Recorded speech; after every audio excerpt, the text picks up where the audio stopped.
What up, everybody, and welcome back to another episode of the FilmBros podcast. I am your host, JP.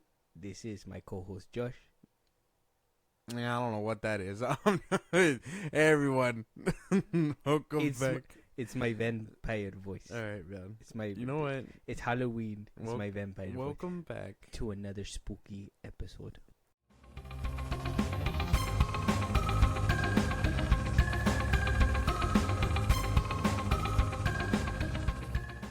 Wait, you really don't like my vampire impression? No? No, was it?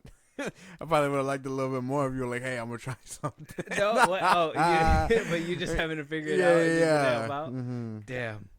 Damn. Well, happy Halloween, everybody. Yes. I hope you guys are gonna have a great Halloween. By the time you guys are hearing this, you guys are probably planning your outing, or you already have your outing planned. Make sure you check candy. Make sure you go trick or treating. Make sure you watch scary movies.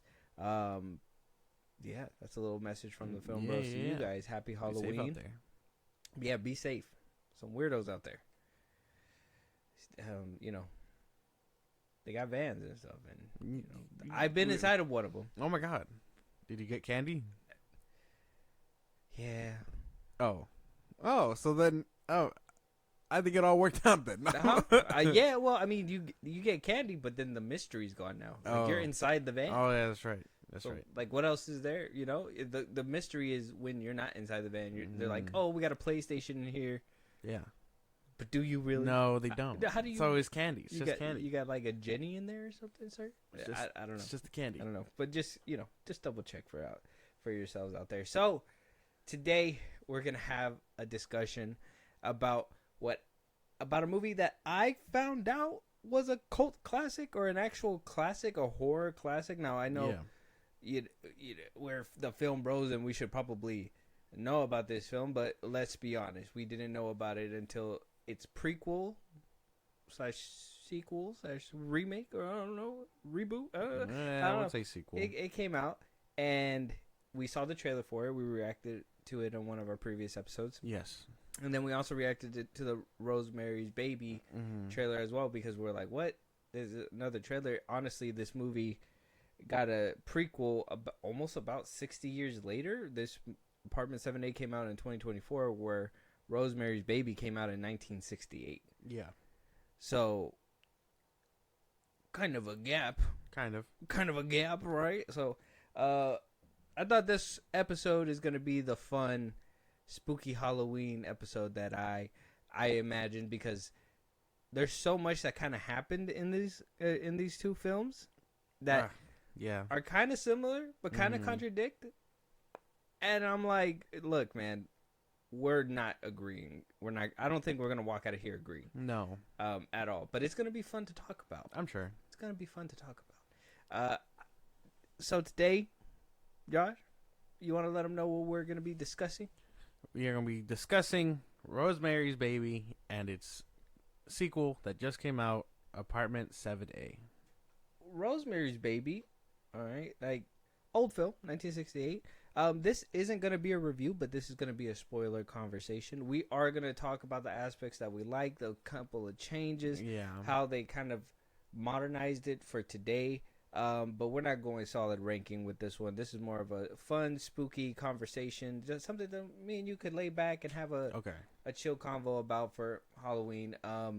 And just in case the audience out there is thinking, oh, that means we're getting 2 episodes this week, so you guys are just shifting back from 3 to 2 back to 3 because this is Halloween episode. No, we give it and we take it. You're just getting it early. Yeah. Wow. Happy Halloween. Yeah, you're welcome. You're getting it early. So I thought this would be a fun conversation.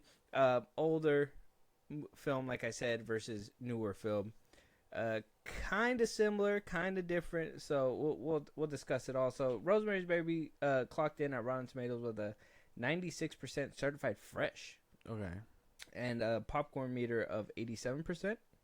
I was not expecting that at all. Not the critic score anyway. Well, like I said, Rotten Tomatoes wasn't around by then. Yeah, no, but they go by their own metric nowadays, and there's no way there's no way you sat through that movie and thought, hey, this shit was really good. Well, RoseMary's Baby? Mm-hmm. off rip. Not you're like gonna that. say- No, not as good as that. As a 96 Yeah, no. No.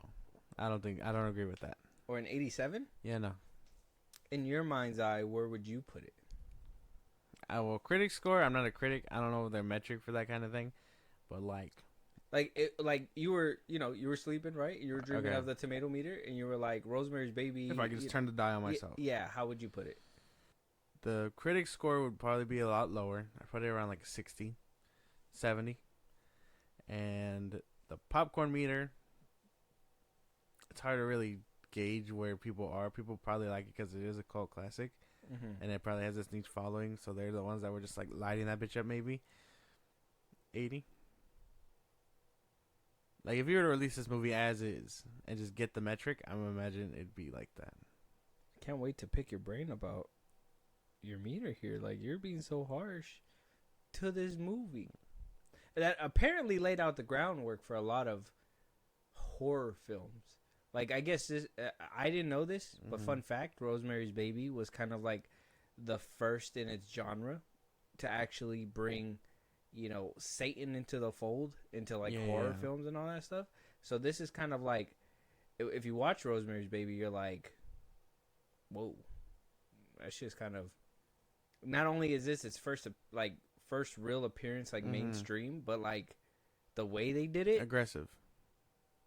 Definitely aggressive. they're like, if we're going in, we're going yeah, all yeah, in. yeah. I can't Full fault. force. Yeah, yeah. I can't fault them for that because that is kind of true. They were very like, that's enough slices. Like they were very heavy-handed with that. Yeah. I can't fault them for that too much. But what do you think about the score, man? Oh shoot, I think it's perfectly fine. Oh, I think it's perfect. Actually, I'd bump that bitch up. well a now little I bit more. can't wait to pick your brain about. Oh yeah, we're gonna have the conversation. I think we're on two different sides of the aisle, and I kind of, when I was watching these films, I kind of felt it because, like I said, I want to say that this is gonna be a conversation between, like, original, prequel, sequel kind of thing. Yeah. But then, for me, it lied around the area of, remake, Mhm. right? We seen this before with 2018's, Yeah. or not 2018's, 2007's Rob Zombie's Halloween, right? Mhm. That was one of them that it was like, it was different, but then it went carbon copy after that. And, that really hurt a lot of people. We did this last year when we talked about Freddy Krueger. Yeah. Went straight for the remake instead of just doing like its own thing, right? Mhm. So, though this one kind of was, the Apartment 7A was kind of like, we're gonna do our own thing. They were kind of like, no, we're not. Also like, not really. Yeah, like kind of, but not really. They tried. Yeah. So, we'll talk about that as we go down, but, yeah, a lot of older cast. Probably some of them are not around anymore. So Mia Farrow as Rosemary Woodhouse, John Cassavetes as Guy Woodhouse, Ruth Gordon as Minnie, and Sidney Blackmere as Roman. And that was basically the good chunk of them. I mean, we did have like Terry, which we find out later on that the sequel is or the prequel is about Apartment 7A. Yeah. Is about Terry, which, I mean, you basically see her for like 2 scenes in Rosemary's Baby, and then that's about it. But Yeah. they thought they warranted Apartment 7A spinoff. So yeah, a whole thing about her. so before we get into what the movies are about, let's do Apartment 7A's Rotten Tomato score. Apartment 7A is at a 41% tomato meter with a green splat and a 72% popcorn meter. Do we agree? Not with the critic score. Too low? And I think that one's a little harsh. I think that one probably deserves around the same thing. Around like a 60, 70 maybe. Something a little bit more than a green splat. And it's, if audiences liked it, I think you're only a good handful of people probably know this one. Only as like a direct thing. Like I don't think anyone saw this and thought, oh yeah, it's connected to a movie from the 60s, So I think that's probably where the disconnect is. That's another thing. And Apartment 7A is a straight to streaming as well. Paramount Plus basically said, "Hey, we don't know if you're gonna make it in the box. Yeah, Let's yeah, put yeah. you out like right now." I guess this is the director's Natalie Erica James's second project. I guess she only had like one other film under her belt. So, I mean, it'll be fun to discuss like what she kind of brought to the table. Oh, she made Relic. She did a couple episodes of Upgrade, or she was additional crew, and for like a short. So like the real other thing that she made was Relic back in 2020. Yeah, she does a lot of short films. Yes. Mm-hmm. So this is kind of like her major debut. So that's gonna be kind of fun to talk about for sure. But you know they put it straight to streaming. But don't ever let that get you down, because you know they, you know, Flamin' Hot came out with Eva Longoria. Oh my god, man! Let that movie go. I never let it go. Okay. That was actually like a crazy case of like, wow, new directors can find life at streaming, but it just, if they can nail that landing right. And you know, let's be honest, I keep bringing it up, and maybe I should let it go because we haven't heard even Longoria's next project at all. Yeah. So something about being a female director. That's what she said. Yeah, we remember that. So, first things first, Apartment 7A does have a pretty good cast. Julia Gardner as Terry, Diana Wiest as Minnie. She came in to recreate what's another way that doesn't sound disrespectful, because I think a lot of actors like to say it in a different way. Well, basically recapture the same that Ruth basically gave as her Minnie, right? Yeah. And then obviously we have Kevin McNally as Roman, and he's trying to recapture what we got with Roman back in the 68 version with Sidney Blackmere, which, you know, we'll talk about that, the comparisons on, you know, what we think about their I guess the way they went about the roles, right? Yeah. I think a lot of times imitation, or like getting too close to what they did before, I think it's only bad when it's you know, it's kind of like that new Matrix movie that nobody talks about. Instead of getting the original cast back, they just got new cast to act like how they were. I thought in this one, it being a direct prequel to what we saw with the Rosemary's Baby. You want Baby. people that represent the old people. Yeah, and sound somewhat the same. Yeah. So I don't know. I never found that argument, like, there's that argument valid, because it's not, if they're not actively disrespecting them, they're just acting like them, which is what they're supposed to be doing. So I think that's, if that's the same person, shouldn't you act like that person? Exactly. Yes. You would exactly want that. You would want Minnie sounding any different than like high pitched voice, old lady type. The only difference is in the 60s in Rosemary's Baby, she just looked a little bit older. Yeah, They did what they could, but they very much like got the same person. Yeah. Because I seen them from Rosemary's Baby to watching Apartment 7A, and I was like, they kind of look the same. That's pretty damn close. Yeah, they kind of like. Did they actually do it? No. They just kept them alive for 60 years? No, we're gonna need you. We're gonna need you back in about half a decade. Let us know. Yeah. So I mean, it's good. I think she did a good job, but like I said, we'll probably talk about that a little bit more. But that was something that I was seeing as I was doing research for this movie, is that people just didn't like the imitation part, and I'm just like, that's just a ridiculous. It's who they're supposed to be. Yeah, I don't see that argument at all. So, like I said, we're gonna talk about both films really quick. So, Rosemary's Baby, all right, like you said before we started recording, this one was a hunker. This one was over 2 hours. It was an R-rated film. It came out back in the 60s. It's about a woman who moves into a hotel. What's the hotel called again? Do you remember? The Beaumont? Beaumont? Something like that. The Vermont? I forget. The Vermont. She winds up moving in with her husband. Her husband's trying to make it to the top, so you know he's out there working. I guess she was promised a baby when they moved in, and you know as time moved on, they got a little suspicious about the place, because I guess the previous owner was an old lady, but apparently an old lady was able to move a giant cabinet in a corner. Yeah. They didn't think that was suspicious at all, so they stayed and they moved in anyways. Next thing you know, she befriends somebody who winds up being Terry.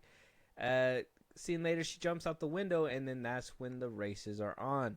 The husband goes from being solely focused on work after meeting the, what are their names in the film again? After meeting Minnie and Roman. Minnie, the Castovitz, which is Minnie and Roman. Yes. Castovitz. So they meet the Castovitz, and they're basically very welcoming. That they kind of intrude. They're like, oh, you guys are gonna have kids, and that's when the husband changes, and they're like, yeah, we're gonna have kids. Actually, we have a whole date on when we're gonna try to have kids. Wife is excited about it.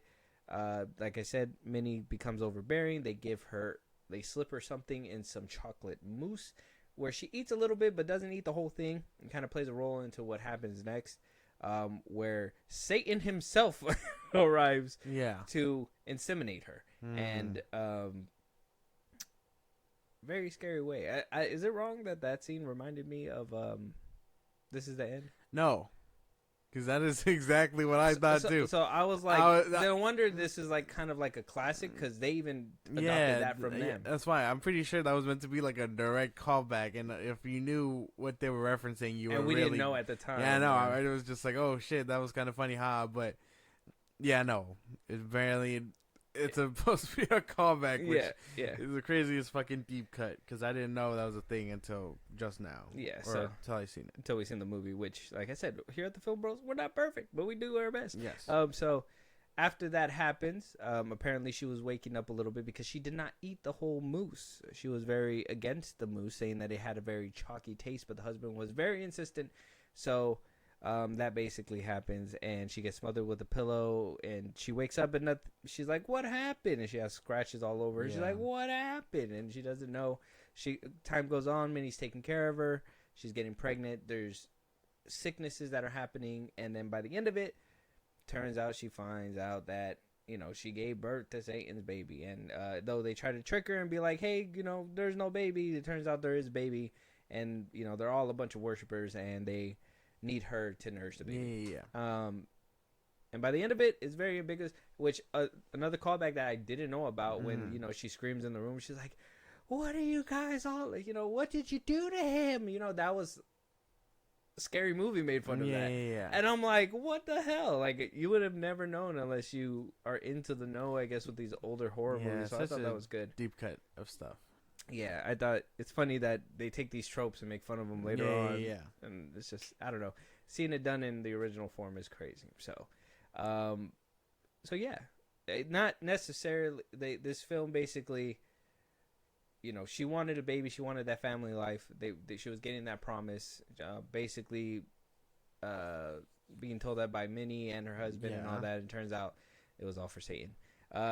Then we get to 2024, almost about 60 years later, right? Apartment 7A, where we get a story of not about Rosemary and her baby, but the attempt before that, right? So we see Terry, a new Terry, played by Julia Gardner, Terry Giannoffrio.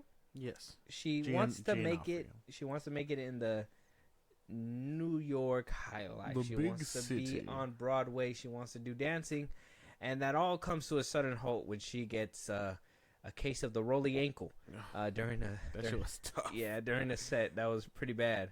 It's pretty bad, and basically turns her into the laughing stock of Broadway. Like, nobody's ever rolled their ankle before in their life. They're just like, it's the girl that fell. It was like like.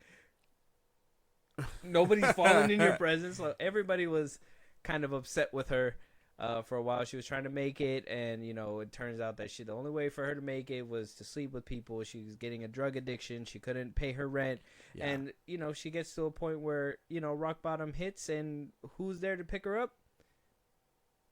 What are the names again? The funky ass. The Castovitz. Yes. The Castovitz. Yeah, I'm trying to keep them in my brain. The Castovitz come up and are like, come here, dear, we got a place for you to stay. The last person just fled in the middle of the night. We don't know why. Yeah. But her shoe, she left her shoe. Fuck that bitch. Throw the shoe in the trash. She did not. They were very much straightforward. Now, where Minnie's character kind of played it in the 1968 version, in my opinion, this is the way that I see it. I'm trying to tell the whole story, but The way Minnie played it was very much like the same, where Roman came off a little bit more sinister off rip, in my opinion. So that was kind of weird for me. But she still didn't think anything of it. They promised her all kinds of things if if she winds up staying there, that they'll help her. They'll get her on her feet. That they wish they had a child but never had a child. Sure enough, the man that she is basically trying to impress knows Minnie, and she goes and tries to get a position in the play. Yeah. He winds up drugging her, where she actually consumes the whole thing, but yet she still is kind of in and out of consciousness. Where we get the exact same scene again. We get it one more time, but this way, in a different way, in a bedazzled way. Very musical-esque. Yeah. We'll talk about whether or not that's had the same impact or not, but basically that happened. She doesn't remember what happened. She's not all clawed up like how Rosemary was the first time around. She wants to give it up. She doesn't want anything to do with the baby, but Minnie says, hey, you hold on to him. We'll give you rich, fame, everything that you want, and we'll even take care of the baby. Yeah. We've been wanting the baby. We'll take care of the baby. You just have to have the baby. She says, I'm not sure. She's trying to look for different outlets.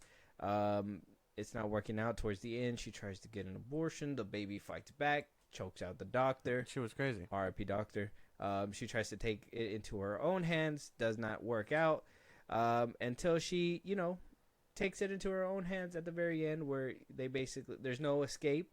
And so she throws herself out the window and takes us straight into Rosemary's Baby after that, which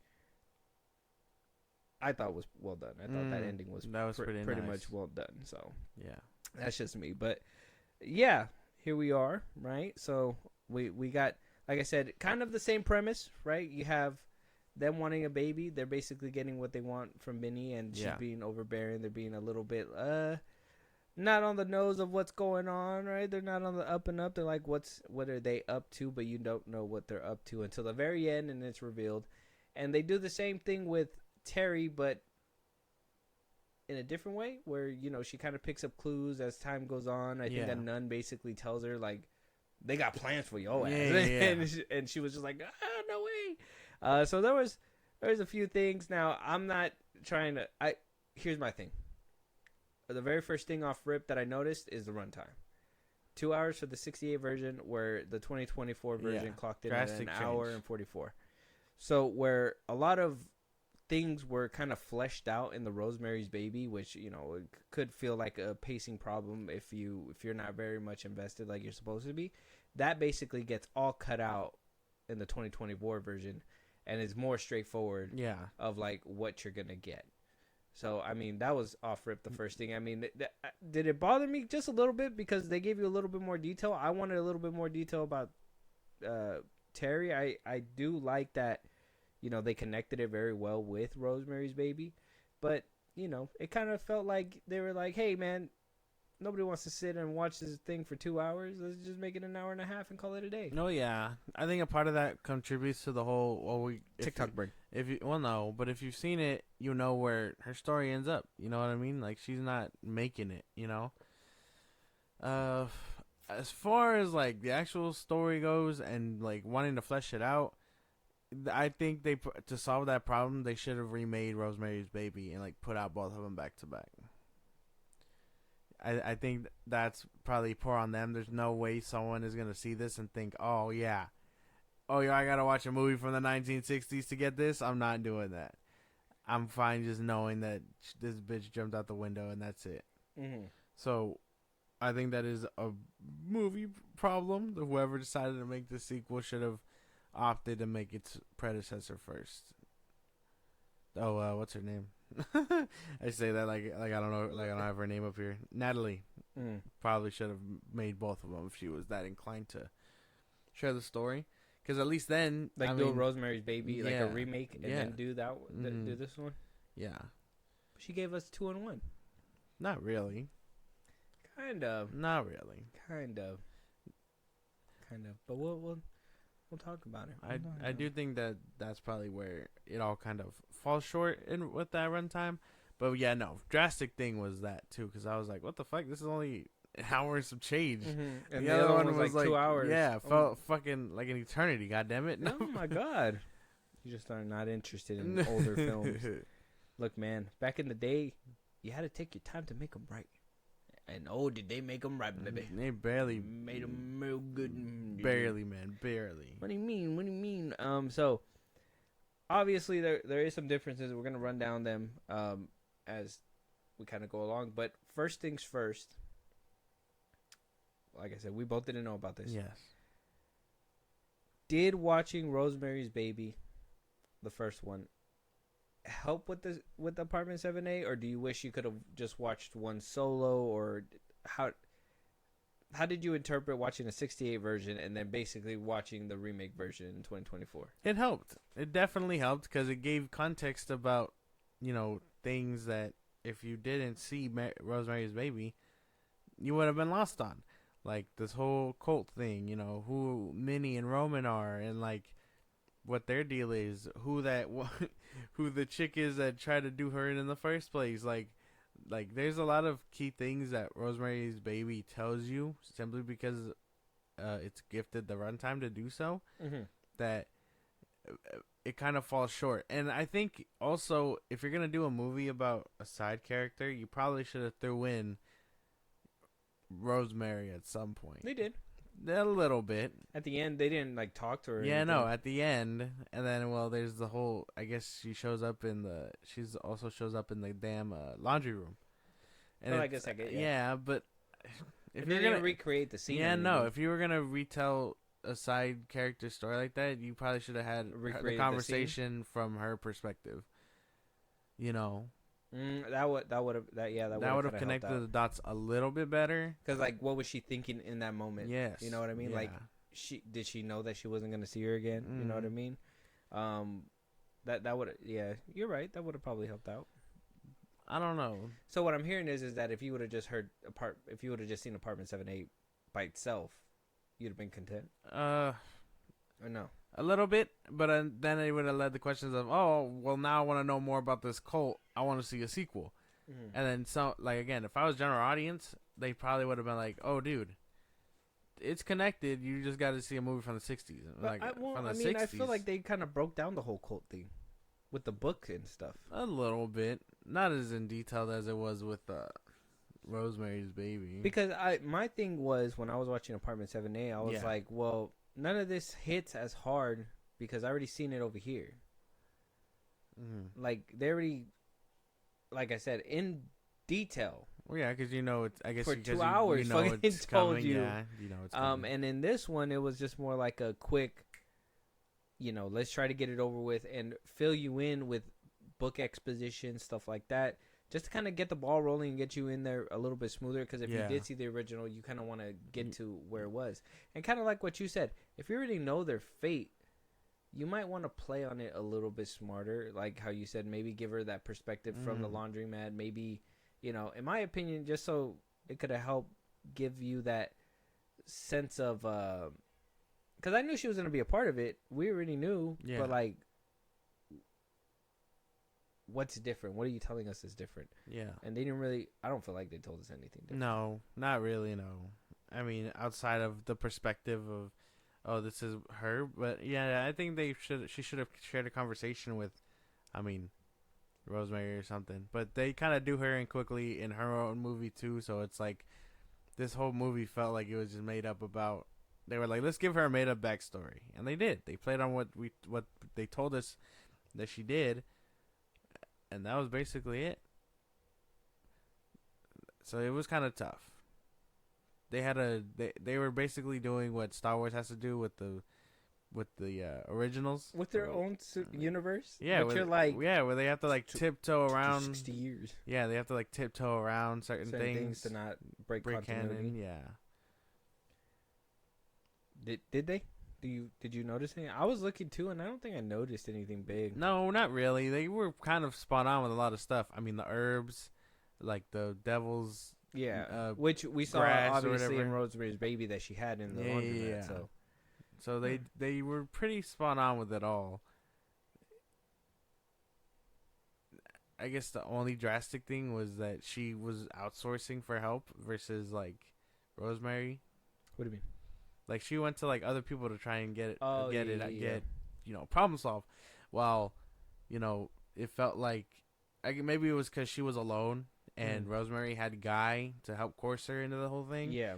She was just more like, well, I don't even know if I want it. Like I'm by myself. I was only doing this so I can be big and famous and rich. Mm-hmm.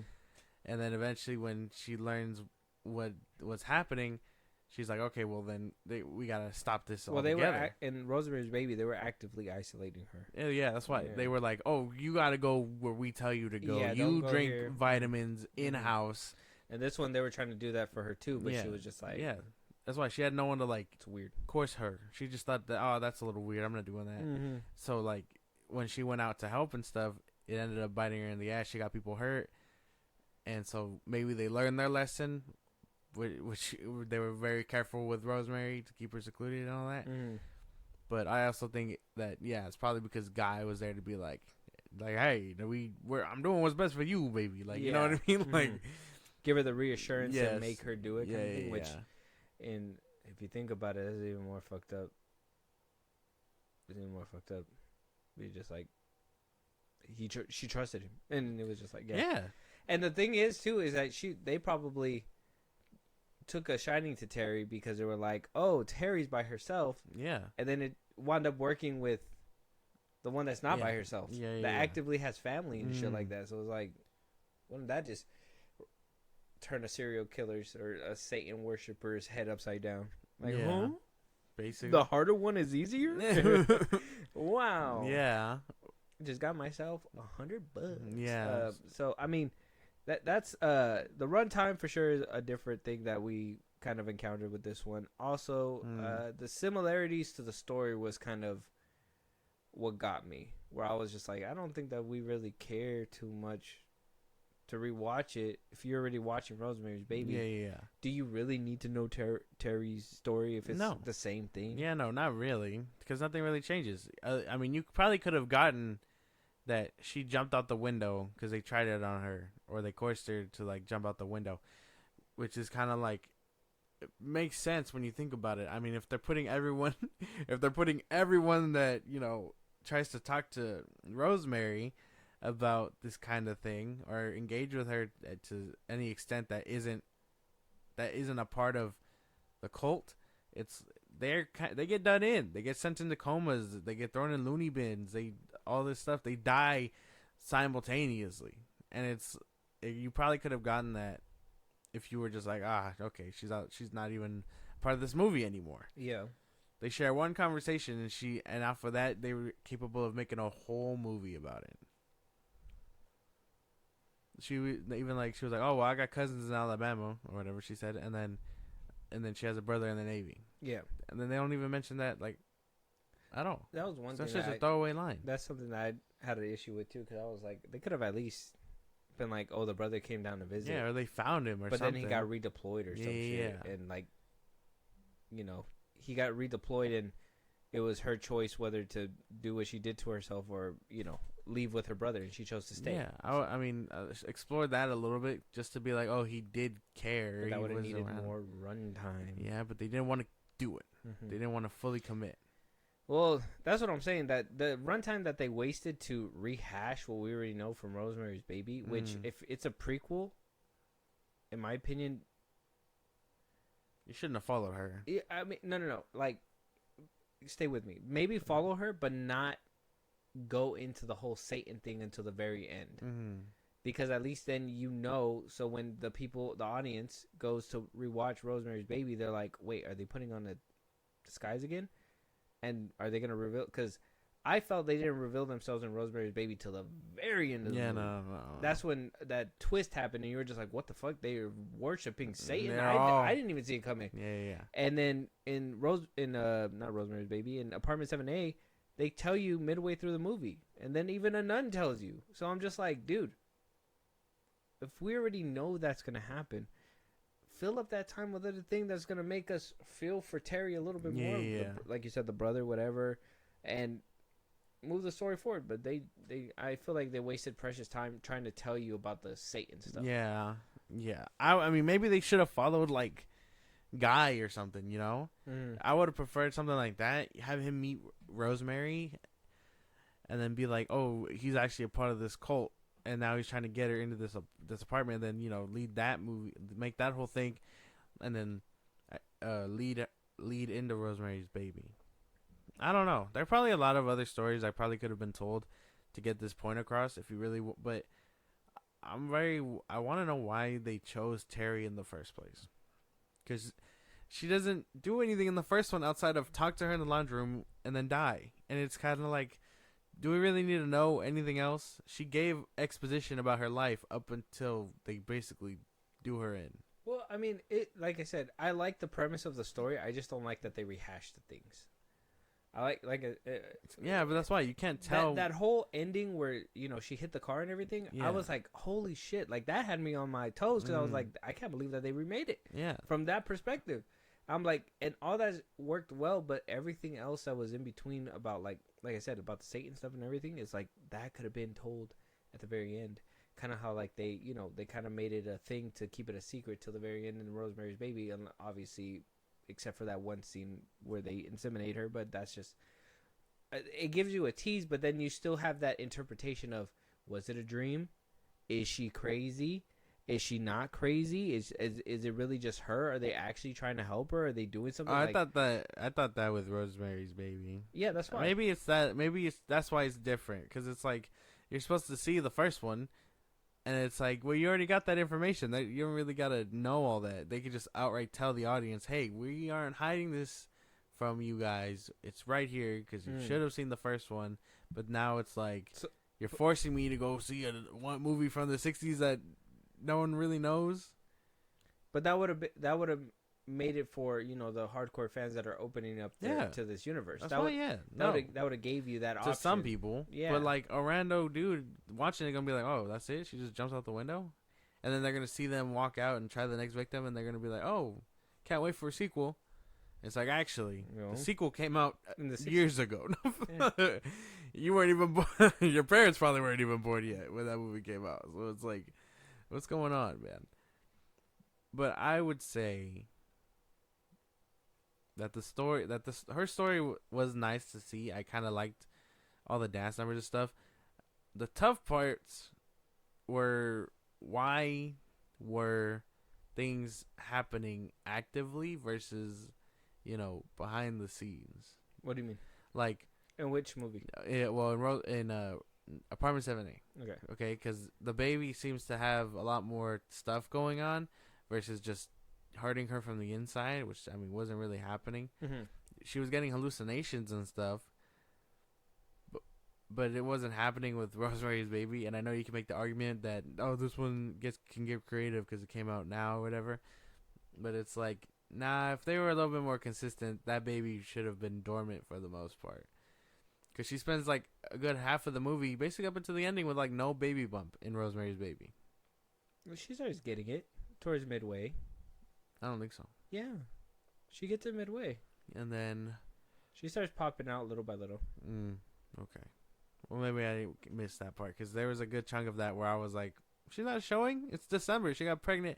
If her due date was in June. In the beginning, yeah, because even me and Julie said that too. We were like, where's the bump at? Because she's been actively pregnant, and apparently it's been hurting or whatever. Yeah.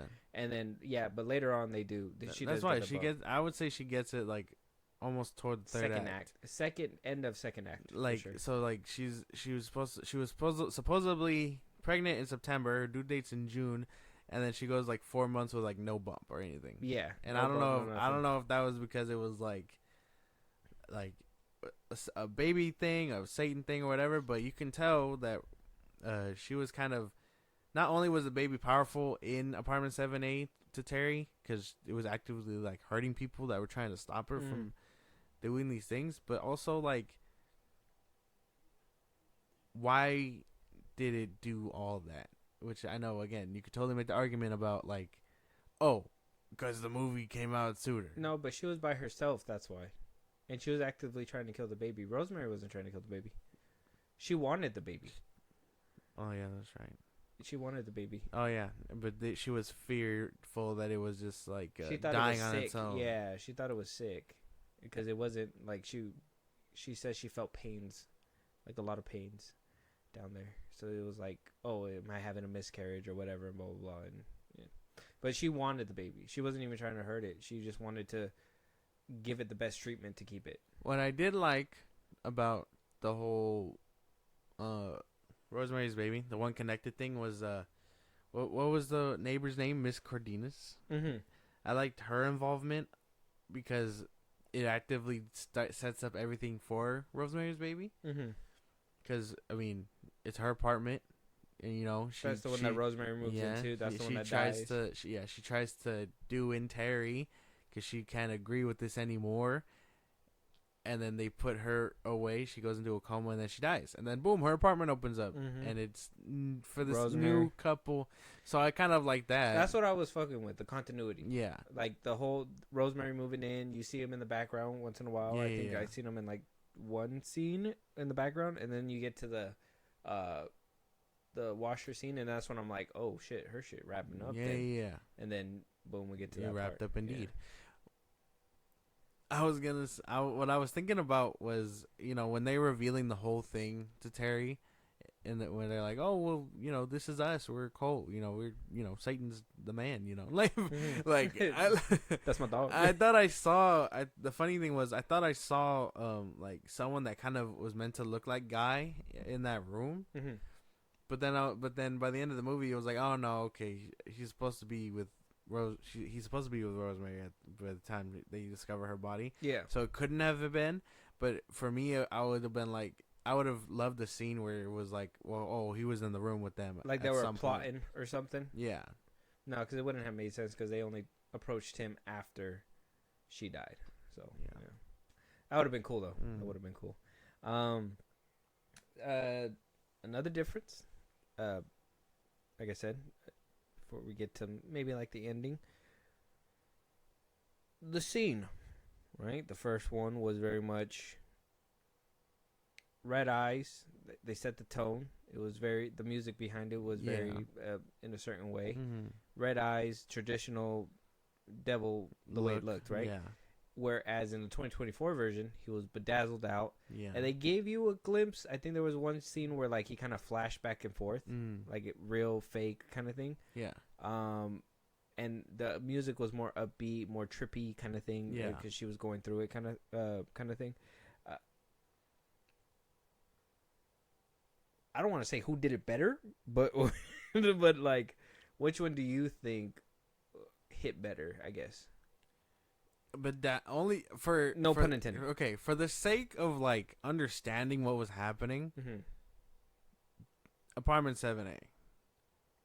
Elaborate. Because I didn't understand what was happening in Rosemary's Baby.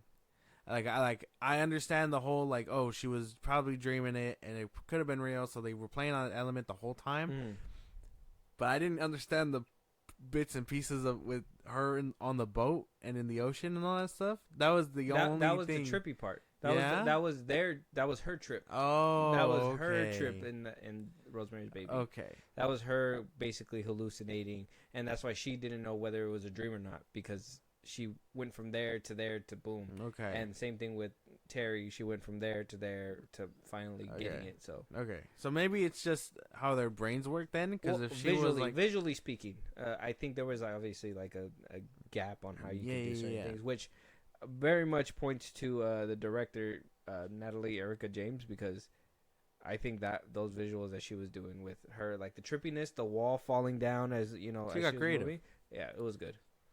Yeah. So okay. So I do like it for the little bit of cohesiveness, because I understood what was happening in Apartment 7A. I liked her trip a lot better than I liked Rosemary's trip, because it was hard to like understand it. And I mean, was it because that her man owned a boat and she's always wanted to be on a boat, or like that was the one thing I didn't get, because at least with to get away with Terry's, that's why with Terry's whole like thing, it felt very much to her.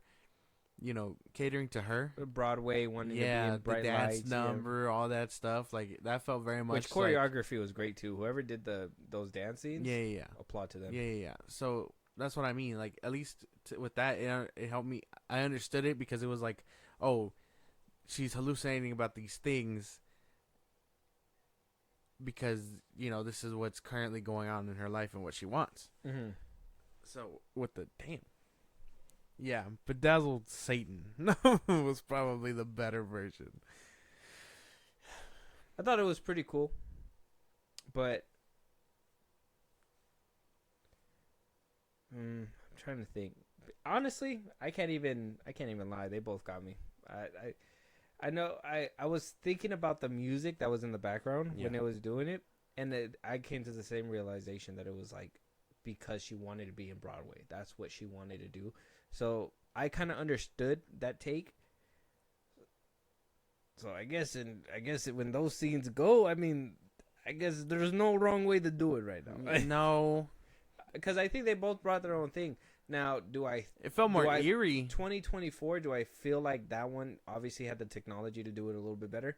Yeah. Yeah. But I still kind of understand what they were trying to portray with, obviously, Rosemary's Baby. Yeah. I think with Rosemary's Baby, it felt a little bit more eerie. I felt a lot more uncomfortable with the scene. Obviously with what the fuck? Obviously because of the whole, not because of everything that was going on, but like they very much like with the scenes that they were. I feel like they made you sit with it. That's why, yeah. With the scenes that they were like trying to get you like startled with and stuff, and like get your nerves going, they actually did pretty good work, because the music, the atmosphere did very well. And with the new one, it just probably suffers from that like horror movie thing where it's like they try a little too hard. They try to get you with jump scares. Yeah. Like one thing that I did like is that you saw the devil a little bit more. I like the scene where she passes the mirror. I like where she freaks out because she sees him, but she's just like, "What the fuck's going on?" And like those things are pretty cool. I like that they got creative in that way. But then I'm just like, why didn't Rosemary see any of that? Why does Terry see that stuff? You know what I mean? That it just caused a lot more questions when it came down to Rosemary's Baby, because it's like same thing. Terry finished her drink. Rosemary didn't finish her mousse. Yeah. So I understood why she was waking up. Why was Terry kind of waking up? Why couldn't she realize what's she can handle her liquor? Apparently, I thought it was party. I thought it was a little weird though, because like, you know what? She was popping pills. She was probably like, "This is just nothing." Yeah, yeah. She was like, weak sauce. Let me talk to your dealer. Right, because she was going to dealers too. That girl was cracked out. You getting this off the dude of 13th Street? Don't go to him no more. That's crazy. That's one thing too. Wonderfully made. The background in Apartment 7A. Shit fit right in. It looked really very much like 1968's version. Yeah. Like didn't skip a beat. Whoever did like the settings outside and all that, grade A. Top notch. They did very good. I do like the involvement of everyone in the hotel. Oh yeah, that kind of revealing the fact that everybody in the hotel that works there is a part of that resident shit. is a part. Yeah, yeah, I kind of enjoyed that. So it's like you picked the wrong fucking hotel. Yeah, because even when Terry was like trying to leave, and the dude was like, "Nah, I can't let you go, bro. Leave it up to me to find a hotel full of Satan cultists." Not again. No, this happens every Tuesday. You can't just walk into a place and not be involved in a cult. Way too often. But I understand a little bit more with Terry's story. Okay. I just wish, like I said, if they could have like made this one and remade Rosemary's Baby just to give more cohesiveness and maybe do those things, you tell the little bit of story that with not saying it outright, but showing us these things in a more modern setting. I say modern, but like 60s, but modernized stories, movie magic. It probably would have went a lot better. Okay. What about like, obviously, here's my thing. Got the same story. Yeah. But like I said, different with the women, obviously. You got one that actively was fighting for her own control. Yeah. Where one was very much okay with being submissive and being, listening to her very husband. 60s housewife. Yeah, exactly. Which one do you, I guess from your perspective, which one do you feel, like I said, same story basically. So which one do you think was the better protagonist? Terry. Yeah. Unfortunately, Rosemary felt a little I know this movie is a product of its time, and I know it's a little unfair because it's like comparing You're gonna tell me that she felt too trad wifey? yeah, yeah. It's like comparing Ewan McGregor to, you know, Allen Guinness. It's like, What? yeah, it's like, you know what I mean? It's like, oh yeah, this one is like young and suave. They were able to tell the story versus being like, oh, this guy's old as shit and acting like a hermit. It's two different things going on here because of the eras of which the movies came out. Well, yeah. There's gonna be Like, more emphasis on like, one or the other. That's why it's a little different also because a lot of shows and movies and stuff like that, they portray the old times as like favorable to like women and all these people, and it's like that's not how that was. And at least with Rosemary's Baby, it was felt a little bit more realistic because she was standing by her man and the values of which a 60s housewife and husband would act. Mm-hmm. So it was like, I don't want to, go against my man at the time because he's my man and this is everything to me. And, and he was actively being like, you're crazy and stuff, acting like how they're supposed to be. Again, it was the 1960s. It was very product of its time stuff. But they try to do these things and, girl boss people in eras like the 60s, and it's like, that's not what that was like. So you kind of feel that with Terry and stuff, and it's like, okay, she girl bossed a little too hard, because that wouldn't have happened. Mm-hmm. Just a little difference. Because of the time. The eras, yeah. Yes. She should have been a trad wife. No, no, but I can see that. I do think that ultimately the way that this question goes is basically to the ending. Yeah. So we're kind of rounding that bout, but both versions basically give you a good and a bad ending. Rosemary's Baby, the villains win, and very much left up into interpretation depending on the way you see it. I mean, it could be like, oh, she accepted a role as the mother and she's gonna stay the mother. Yeah. Or, she's planning to do something that's gonna have to wait for the sequel or something. Yeah, you know what yeah. I mean? Like, who knows? Where Apartment 7A very much shows that she came out victorious. The villains did not get what she wanted. She actively, went for an abortion. She actively went to try to kill the baby herself. And with no prevail, the devil was basically winning. And, one thing that I do like about the ending, and I'm going to say before you do, if you were paying attention, I don't know. But, like, in the beginning when she's like, oh, the only way that I really, like, have control of myself is when I'm dancing. And, like, the ending where, she basically feels cornered. She lost. And the thing she does is dance. Yeah. And then jump. It's like, so I'm like, villains win, villains lose. But then lead to ultimately villains winning. But, regardless, a win's a win, I guess. A win is a win, damn it. Yeah. Her eyeball would disagree if you say it's a loss. Damn. Yeah. Yeah. Yeah. So, I mean, I don't know which one.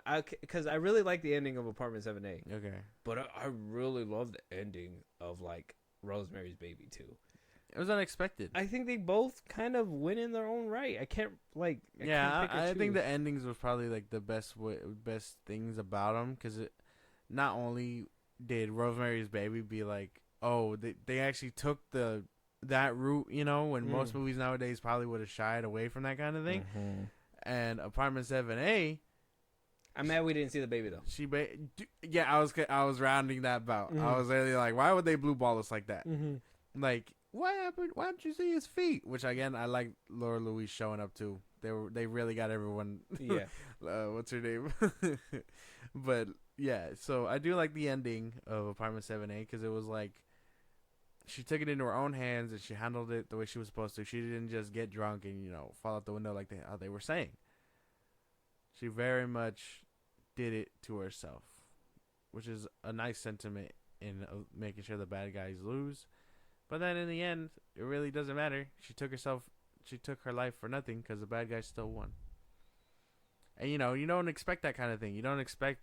I mean, I'm pretty sure at the time it was like a niche thing too, but for them to even double down and be like, Hail Satan and all that stuff. Yeah. It was like whoa. That's what I'm saying. dude. Like, this is the movie that like basically made that mainstream. That's why it was like very like whoa, like you don't Mm. expect I didn't expect to hear any of that, and then yeah, that's why most movies nowadays probably would shy away from that kind of thing. Mm-hmm. Okay. All right. I can't really. Yeah, I'm trying to pick which one did it better. I'm just trying to I'm trying to see which one I like, because I like them both, to be honest. I do think Apartment 7A kind of lacks in certain spots. Yeah, Rosemary's Baby, It's 'cause runtime. though I do think it. I don't think it drags. I think it's a slow burn. I think Rosemary's Baby is one of those where you gotta sit there Yeah. and just slowly eat the food, like especially with those tense scenes. Like, I think a lot of those scenes are accustomed for you to get that eerie feeling, get you unsettled and unsure, and then Yeah. you obviously get to the point where you start figuring out, and you're like, holy fuck, what the fuck this whole time. The twist at the end. If somebody said I gotta watch one or the other, I think I'm going Rosemary's Baby. Yeah, I don't know if I could do it again. Just for runtime. It's too so, long. So it's not a movie you return to? No, not really. It's too long. It's not even because it's dated. It's literally because it feels like it's too long. You know, something that somebody told me when I brought up Rosemary's Baby was that they don't like watching movies when it has Satan in the forefront. Did that discourage you after you found out? Like, were you like, oh fuck, it's one of these movies? No. It was always. I mean, you kind of know what you're getting into when you watch a horror movie. Mhm. You know, the supernatural. Doesn't matter whatever you're watching. You know, whether it's like a slasher or whatever. Mhm. To a certain extent, they're gonna identify with that whole thing. So I don't think it I guess matters too much. Blatant stuff, right? Because You mean when they're shouting it at you? Yeah. No, it doesn't really bother me. Because one movie that I kind of comes to mind, which especially that scene where they're standing naked around them and stuff like that when Satan's doing his thing, Hereditary. I'm like, that's another one. Like, are those kinds of movies not your lane, or? Yeah, no, it doesn't really bother me. No, it's shocking. It's shocking. You're just to more see. like, whoa, what the fuck? Yeah, it's shocking to see. Bro, you're weird, bro. Yeah, a little bit, because it's like you don't a little bit. you don't expect the movie to outright do it like that, No, you're right. And because again, most will shy away unless you're like the balls on this motherfucker. yeah, you're like, damn, they really said the S word. What the fuck? Because most movies I think will either allude to it, or they'll go by the the Bible's saying, or they're Lucifer and stuff. They'll never literally be Satan. They won't ever. I don't think it's very rare in that instance. Or they'll be the devil, and it's oh, all right, we know what we're dealing with now. Yeah. But movies about cults and all that stuff, it's expected. And you're okay with that. Yeah, they're dealing with higher stuff, so of course it's plausible that you're gonna hear that kind of thing. And I know what the audience is thinking. What about you, JP?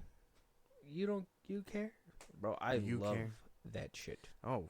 Whoa. When he said "Hail Satan," I was like, Yeah. I was like, oh, it's just a movie. Let him cook. No. It's just what is he saying over there? No, I really, horror movies are horror movies. Like, this shit was gold to me. When I sat down and watched it, I was like, I can't wait to fucking tell you about it. Yeah. And then when I watched Apartment 7A, I was like, man, I still can't wait to talk about it with you. But it's just not as good as Rosemary's Baby. That's fair. I do often think about the actors in that predicament, where they're the ones actively shouting this shit, So I wonder if they're the ones that feel a type of way about it. What? Oh, the Satan stuff. Oh, They're the ones active. The dude literally had to be "Hail Satan." it's probably just a role for them. Well, yeah, but you never know. It's kind of hard to feel that kind of way, especially if they're older and religious. I wonder if it self-consciously they're forgive to be honest, me. I mean, that's probably gonna go into a different topic that we probably no go into. No. But I honestly don't think a lot of actors are into that stuff. I think they kind of live their life and their own moral path, because, like I said, Tom Cruise is part of a cult. Yeah. Will Smith, Mark Wahlberg. Will Smith is a part of a cult? He says he goes to church. What church do you ever see him at? Oh, I don't know. He probably has one in the Beverly Hills. I don't know. But That's what I mean. I always they have their think own about shit that stuff. they're into. I really don't think that they care. No, okay. I guess that's fair. But if I could imagine if they shout that shit off screen and they're just like, wow, I get paid to say this in front of people. Wow, that's fucking hilarious. That's hilarious. I'll be in my quarters. It's like, give me that script. They ain't nothing new to me. We didn't even tell him to do that. He just did it. He had no problem. It's the same thing with Adam Driver in that movie. He just improvised, bro. He just your line was the devil, not Satan. Like, I don't know, man. We actually didn't tell you to hail him either. Yeah. This is crazy. Whatever you're doing, you see it, throw a Bible at him, like. But I think about that stuff sometimes. Well, from like just a movie making standpoint, it's like I wonder if it bothers people like that. Well, I say it. If you're getting paid a check, you shouldn't be bothered by anything. I think people that are bothered by that kind of thing, to each their own, But I don't want to suffer in silence, Yeah, that's true too. Because I don't want to hear that shit when I'm watching a movie. Yeah, because I do. When I was talking to somebody about it, they were like, "Yeah, no, that it goes a little too far when it gets to that," and they're religious, so I kind of understand. But I'm just like, it's just a movie. Yeah. You don't want to see what the ops doing? What? What? I'm sorry. No. What the hell? No. He's just trying to get people excited to come back. What? I'm just saying. That's funny shit. Like, homie's laying out his whole plan. You're not gonna see this? Yeah, the ops is planning this out, bro. You should be a messenger and tell to somebody. Go to the church. Yeah. Tell them they doing some weird stuff at the Brooksbury. Yeah. What if someone like outside looking in, like, getting a lot of people going in and out of that building, like, and then they could debunk it. They could be like, "Nah, he wouldn't do that. We already got that covered. We already we got Satan covered." We need a cult movie from an outsider's perspective. Like, what are they doing at 3 a.m. chanting around a fire? It was like you're just the neighbor and you see them in the woods. You're just like, God damn, I'm gonna stay inside today. They're out again. But yeah, so Rosemary's Baby is kind of like the better version. Obviously, it's the OG. Yeah, I would say so. But you wouldn't go back to it. No. I think I'd go back to it. I think, to be honest, Apartment 7A to me is the little DLC, man. It's just like a nice little DLC to Rosemary's Baby. Yeah. I see that. You could easily just pop it in and just be like, oh, you know what? I just want to know what happens to her. And I think the ending itself makes it worth it for Apartment 7A. Only because, especially how they call back to what she says in the beginning. And I'm just like, okay. You had me in ways, but you got me there. To be honest, when the nun was kind of like, "Nah, you gonna die, bitch," I was like, "Slow your roll." You're getting a little heavy-handed today. Yeah. Like, you're hitting me with a sledgehammer. Slow it down. We understand. You were clearly the wrong person to talk to. You're in hysterical. Right. I'm the one carrying Satan's baby. Like, and I'm cool as cute. Yeah, you gotta pull it together for the big man, all right? Like, right. we all got problems here. Mine feels His soldiers bigger than are yours. losing their mind right now. You're lucky you're not the Pope. Is he gonna clutch his pearls? What's gonna happen? Dude, funny stuff though. Yeah, when you think about it, really. A good Halloween movie. This is a good. It was pretty solid. I would say if you want to watch a nice Satan watch both movie of them before you might go as well. trick or treating, you should go ahead and do it. Yeah, you might as well watch both of them. I would say so, for real. Honestly, little DLC pack to the actual game. Rosemary's Baby, DLC pack. Yeah. Or you know what? Oh no, I can't even recommend it to like go into it fresh because they kind of hammer it to you in Apartment 7A. I would always just recommend watch Rosemary's Baby first. If you recommend it that way, there ain't no confusion. Yeah, we spoiled a lot of it, but I guess if you want to forget about that for a cool second and then just try and go in fresh, watch Rosemary's Baby because the twist kind of hits a lot harder. I feel like we're mad ambiguous. I don't even think. No, no, but because think about it, because the suspense in Rosemary's Baby builds up a little bit more because they also play on the fact that is it real, is it not real, until it gets to a certain point and you're like, oh, whoa, okay, so this is the road, and then you kind of A get little too real. yeah. So then you kind of understand where Terry's story goes in Apartment 7A, and it's like okay, heavy-handed for sure, but we know what to expect because again, we saw it already. We know that these people aren't who they say they are. No, yeah, you're right. You're right. But with that being said, check it out. Check out Rosemary's Baby. Check out Apartment 7A. It's on Paramount Plus. They're both Yeah. on Paramount Plus. Or you can bootleg them. We didn't say that though. Yeah, you might be getting inseminated. No, Oh, what I'm do you just mean? Kidding. I'm kidding. We get around here. Check out the movies. Let us know what you guys think. Tell us what you guys think about the differences. Which film is superior to you? Happy Halloween, guys. We're not going to spam you with all our stuff. You guys know where you guys need to go. We hope you guys enjoy yourselves. Check out these films and check out our newer episodes. Hit the notice. Enjoy Halloween best you can because she's coming.